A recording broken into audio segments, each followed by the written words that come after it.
That's weird. There you go. Okay, yeah, we're here together for the Twilight magazine, together with the guys from Rice Gans. Nice to meet you guys. Hello.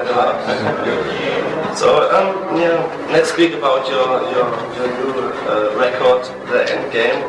It's on position 1 of the album charts in Germany. So, congratulations. Thank you. Yeah, what do you think? Where comes this huge success from? We have an incredible audience here in Germany. We've played in Germany for almost 10 years now. When we first came here, we were sick of it all a long time ago. And the fan base is getting bigger and bigger and bigger. And just some great tours we were on. And we kept coming back. And we always play in Germany when we come to Europe. And you know Leipzig, the city Leipzig. You have the time to see the city, or you only come to Leipzig and... We've definitely seen it. I'm having trouble picturing exactly what it looks like. Last time I was here, I rode my bike into town, but I can't remember anything other than it's kind of easy to pull up. But I'm told what to call Leipzig. Yeah, Leipzig. I saw the Space Needle last time I was here. It was beautiful. With that bridge, the Golden Gate? Yeah, this big red bridge, the Golden Gate. The Statue of Liberty. Yeah. Oh man, how are we forgetting Leipzig. Statue of Leipzig. Yeah, Gateway to the West. 125th Street. Tower. Yeah. Willis Tower, yeah. I remember that. We had the Sears Tower back there. But back then it was. We got the Cubs. The Leipzig Cubs. Leipzig Cubs. Leipzig Cubs. Sorry. Leipzig Cubs. We have to Völkerschlachtdenkmal. What's that? You know, it's a huge building, and when the war with Napoleon was, there was a huge war and many people died. And okay. I remember this place. I was riding my bike around. It's like a giant wall. It's very nice. Fort. Yeah. You can go up and you have a beautiful view over Leipzig. So, but now speak more about your record and how does the song develop? How long did it take from the beginning of this album to the finish? You started in August. 2.5 months. Yeah, 2.5 months. Yeah. It all kind of happened in a pretty small pocket of time, actually. Just kind of, it all came together.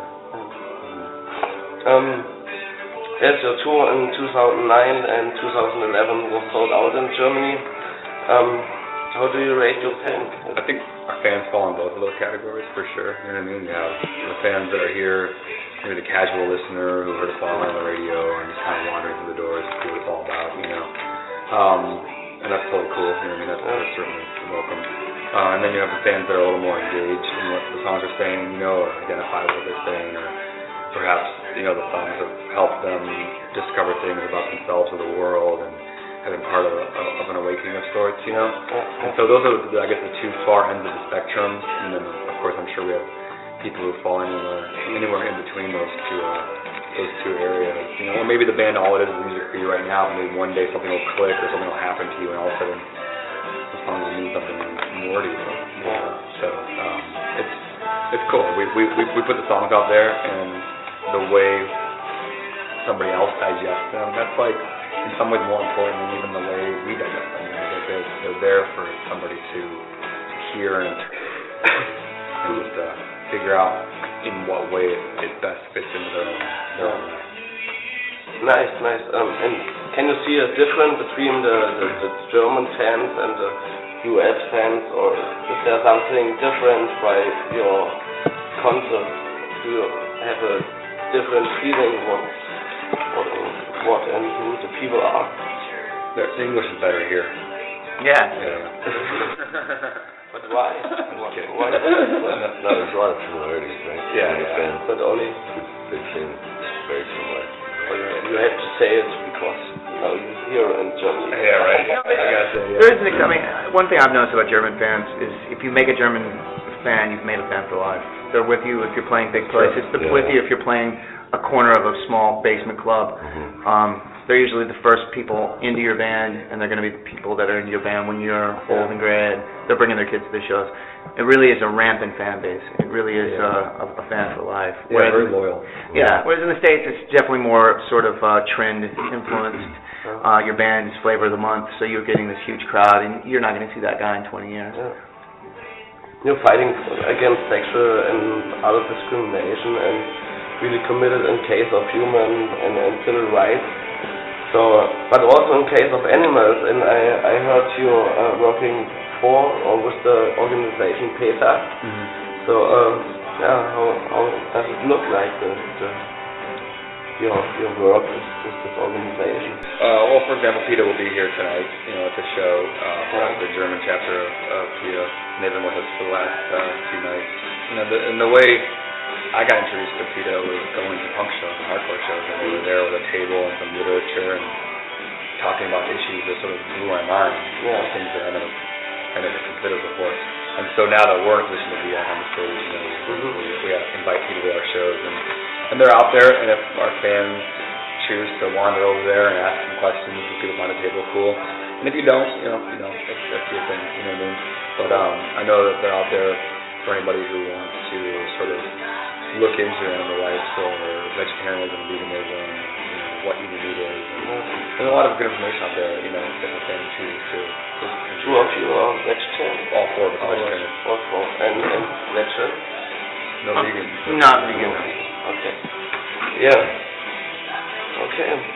So you've been a huge critic of George Bush. What's your opinion about your president, about Obama? I heard you met him. I did meet him, in Chicago at a rally there. I think, really broadly, like some of the problems that with Bush, and we never really wrote songs specifically about like the Bush administration or George Bush in and of itself, because I feel like writing about George Bush or simply criticizing George Bush sort of dismisses the world in which George Bush came from, and that world still very much exists and is trying to create the next George Bush and trying to put the next George Bush into office. Like George Bush was just a symptom of like a much bigger disease.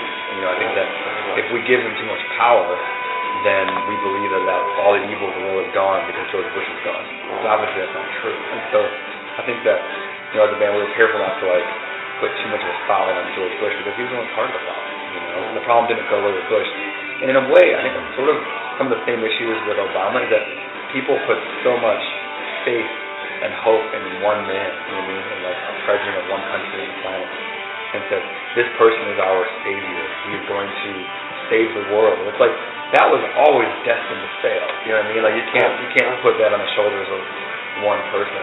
And I think that when too many Americans, sort of took all of their baggage and put it all on Obama's shoulders, and then just sat back and waited for it to happen, they were bound to be set up for some sort of disappointment. And that just sort of goes back to just putting people on pedestals that they never should be there.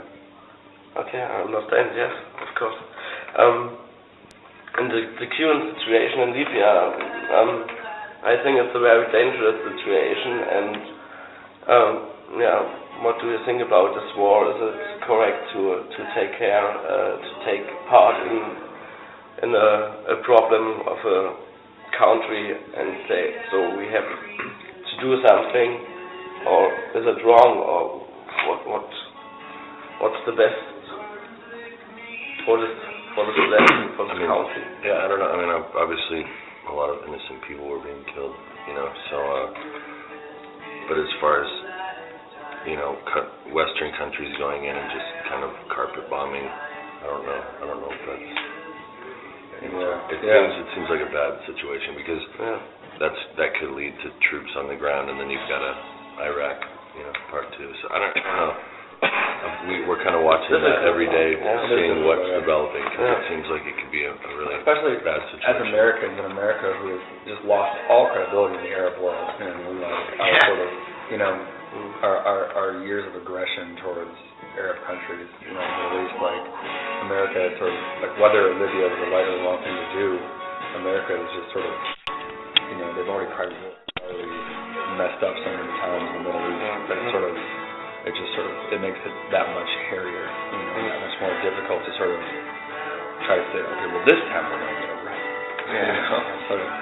You're speaking in a kind of about this problem in your song Architects. I think you're speaking about new people from tomorrow who build the world in a lot of ways, certainly those architects are the people in Cairo that Salvador Mubarak and the people in the Middle East that are speaking out against the corrupt dictators, these dictators who have hoarded money and kill people and massive human rights abuses.